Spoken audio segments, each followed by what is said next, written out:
What is up, guys? It's Dan the Man, and today I'm back with another of Chess Zone's rated games of the week here. And this is for the month of July, and this is actually the only game I could play this month for the month of July. So, I seized the opportunity while I could, and I'm going to go ahead and say that this game was one of the most insane I've ever played. I don't know if I exaggerate a lot or, I overemphasize things, but this game had a lot to process, a lot of roller coaster moments and a lot of lines that I looked at, and it was just a crazy game. And my opponent here is Dhruva Movva, who I've played a few times on the channel.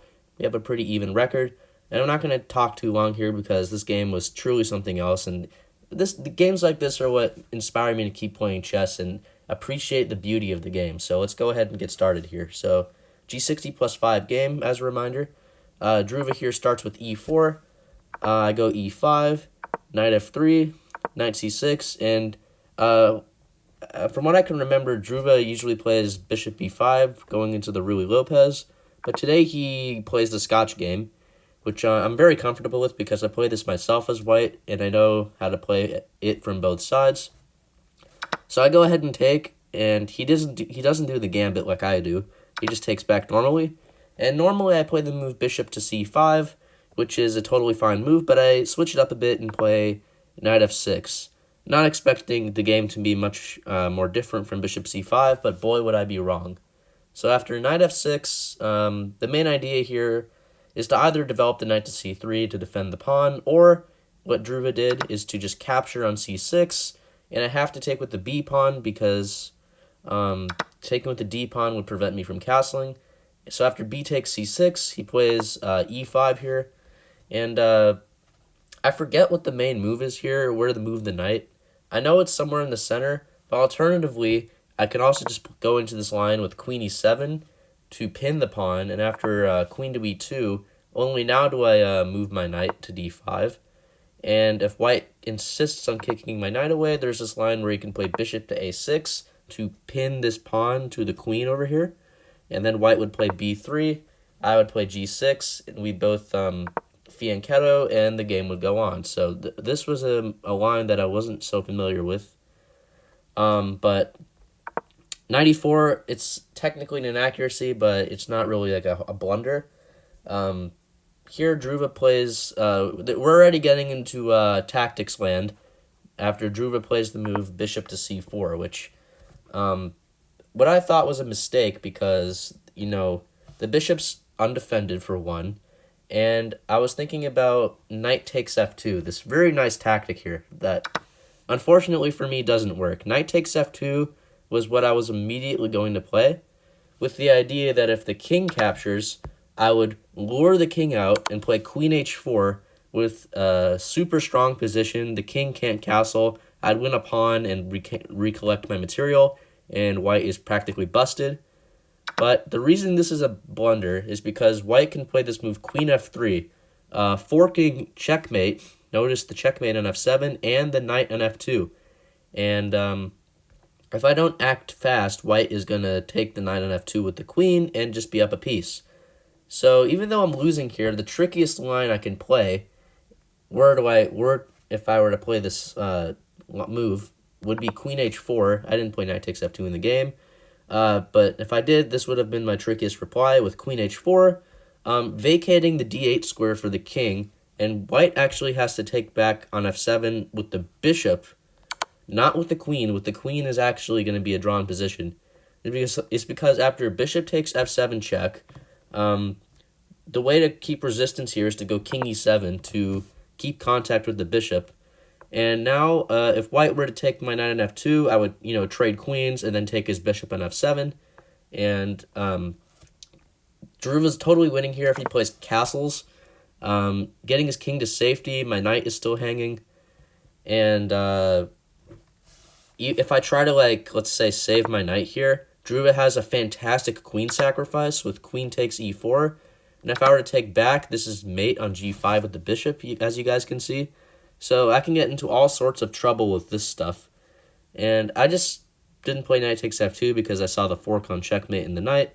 So I instead play queen h4 first, with the idea that I'm threatening checkmate.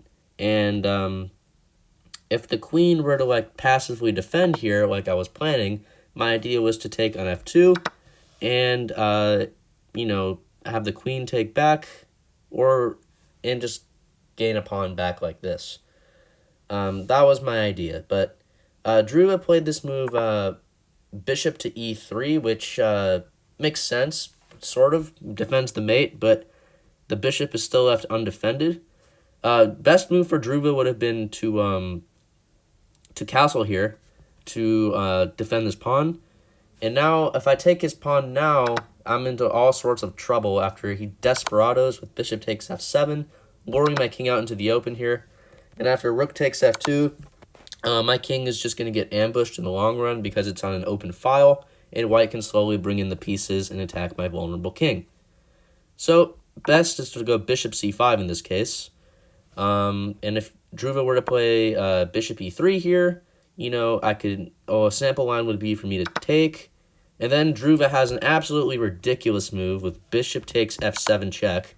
He could have, this is one of the complicated lines I was looking at. Bishop takes f7, king takes. It's true that he sacrificed a piece, but again, my king is still in the center, and I can't castle anymore. And after I retreat my king, actually Dhruva has this nice move, rook f4, to regain my piece, because he's forking the queen and the knight, and this isn't good for me, even though it's only +1. I'm going to be down a pawn, but my king can never castle, and this is just terrible. So Dhruva could have played into this line, but he decided to play bishop e3, and my whole point was to play knight takes f2 with the idea that the bishop on c4 is undefended. So if he just lazily takes back on f2, I would obviously take on c4. So he decides to play bishop takes f7 here. And I didn't give a time update yet. We each had about 55-ish minutes here. He played bishop takes f7 check, understanding that he'll lose the bishop anyway, but he might as well draw my king out and make me not castle. Now the craziest part about this position is that it's actually a mistake to capture the bishop, and this is crazy. I basically took the bishop back in under 5 seconds. I thought it was an automatic move.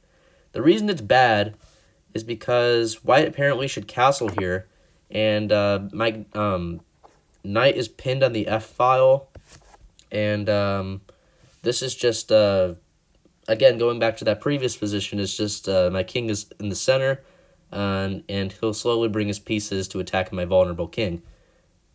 Somehow, king e7 is the better move, because my king is not on the f-file, even though I didn't take back anything. White has to take a timeout to capture my knight. And the way I save the material here is to go queen e4 check, the only move, and then white would have to play this king d2 move, and then after king takes f7, this is just what kind of position is this? Can you imagine this in a game? Dhruva's king is on d2, my king is on f7, neither of us can castle, and the game can be anybody's game.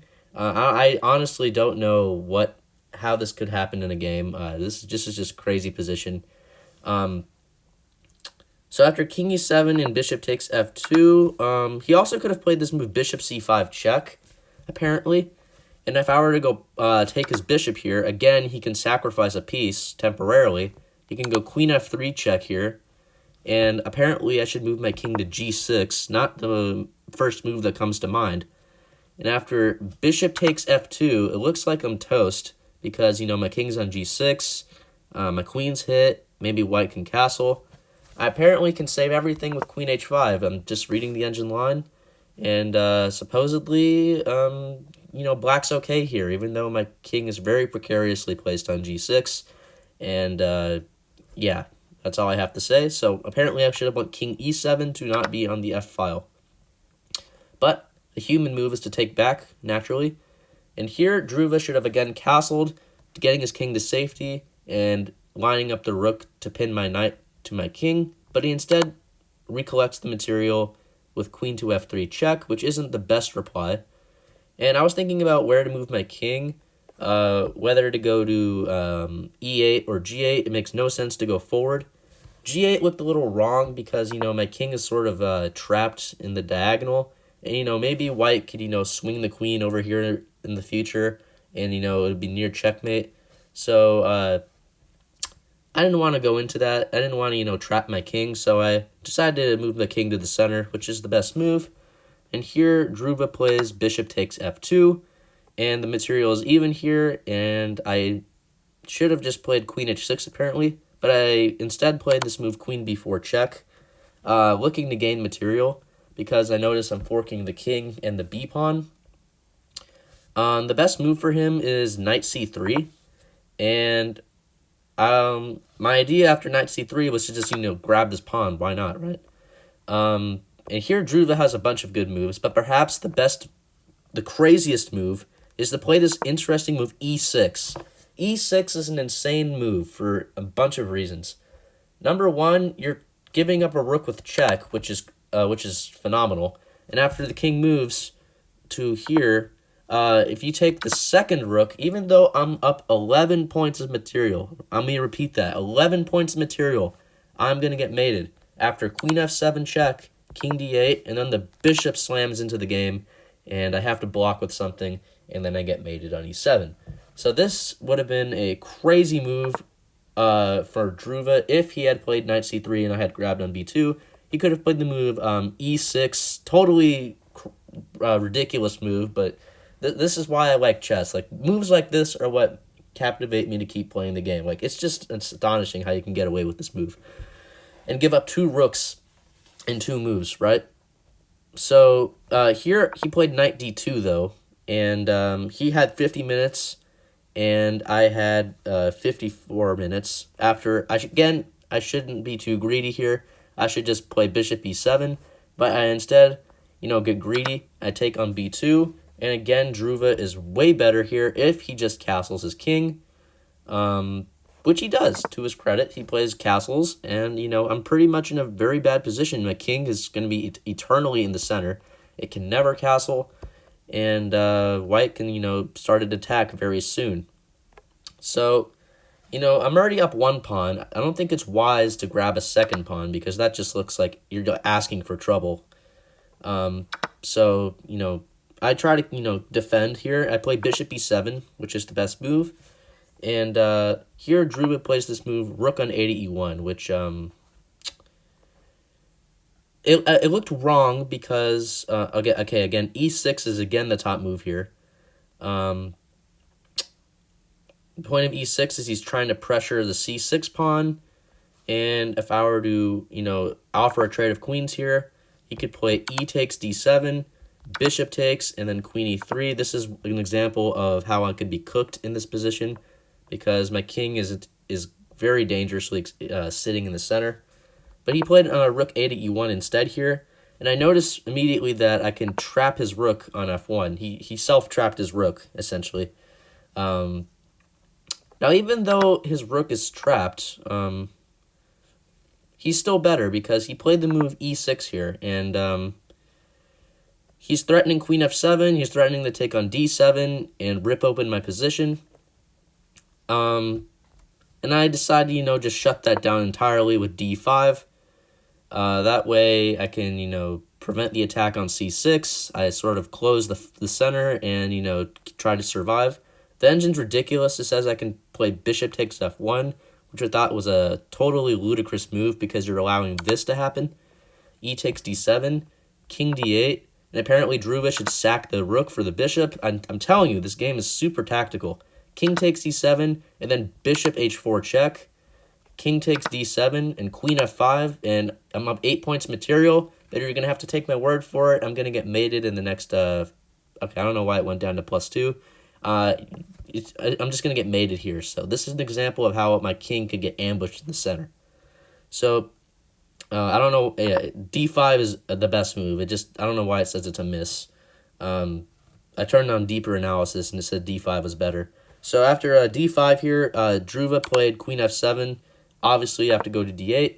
And I thought I was fine here because, he can't take on G7 because my queen defends it from afar.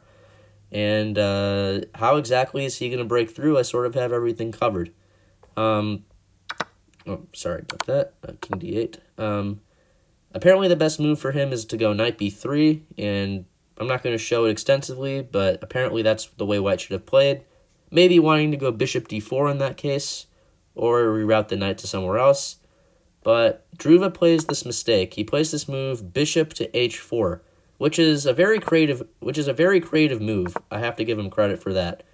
It's a very creative move because, he's adding pressure to my bishop on e7, and I can't take it because I would free his pawn to move down the board, or even worse, just give mate right away. So that would have been the worst case scenario here.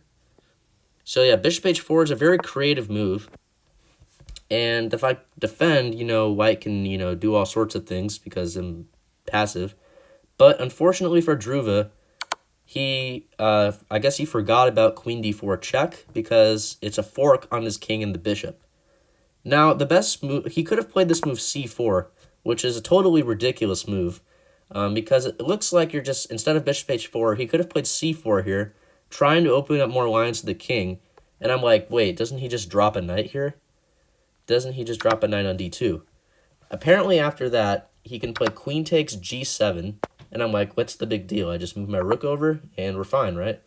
Now he plays bishop h4, and the difference here is that his queen defends that check square on d4, so I can't check because he would just take my queen. And that's the difference. And if I were to keep defending my bishop with queen b4, he can play bishop takes e7, queen takes, rook f7. He's going for some 7th rank madness. And if I were to play queen c5, he would just hide in the corner.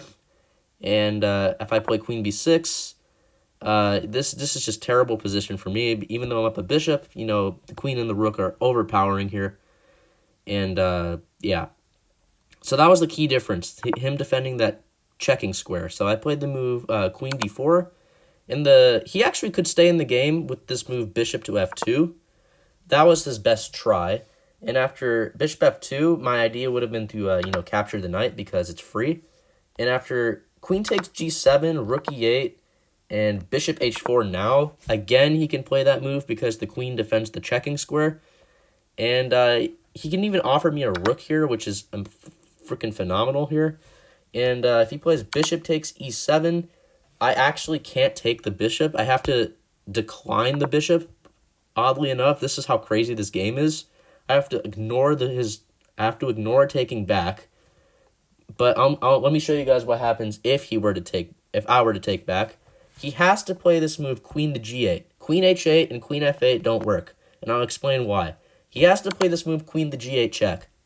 My only move is to block. And then he plays this move e7. And the point of him playing queen g8 is that if I were to go up, he has a checkmate on e6. And queen h8 and queen f8 wouldn't allow that. So that was the point of him playing queen g8. So if I were to instead go to c8 here, Dhruva would take with the rook with check, and I'm still up 3 points. Like, what's the big deal?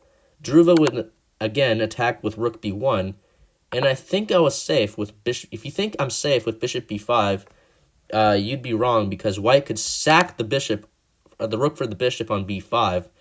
Brilliant move. This is the only winning move, by the way. And if I were to take back, queen takes, and unfortunately for me, I can't take my own pawn because if I could, I'd be winning because I'm threatening a checkmate on e1, by the way. I wish I could take my own pawn on c7, but unfortunately for me, I'd have to go back, and then Dhruva would promote with mate.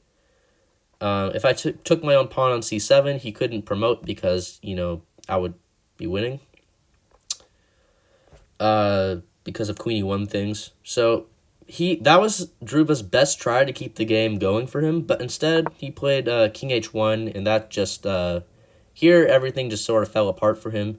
I quickly grabbed his bishop here. He does get a little bit of counterplay with queen takes g7, but I could feel that, the attack had, disappeared, essentially.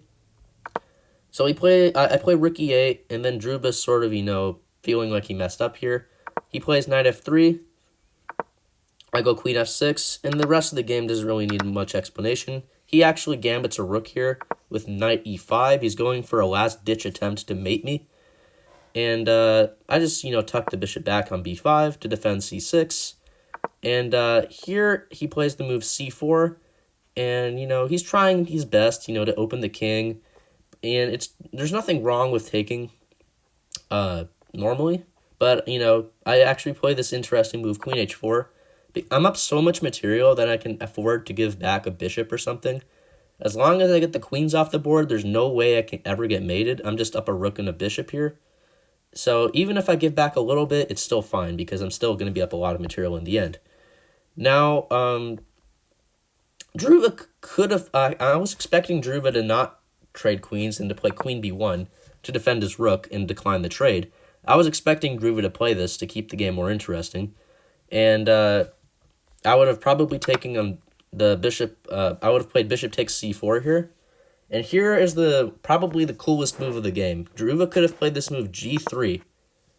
And this kind of move is what makes me this kind of move is what could keep you up all night. This move is too crazy to explain. You would think that I could just retreat the queen normally, right? But if I do, let's say I go queen h3 here, the problem for me is that Dhruva can invade with queen to b7.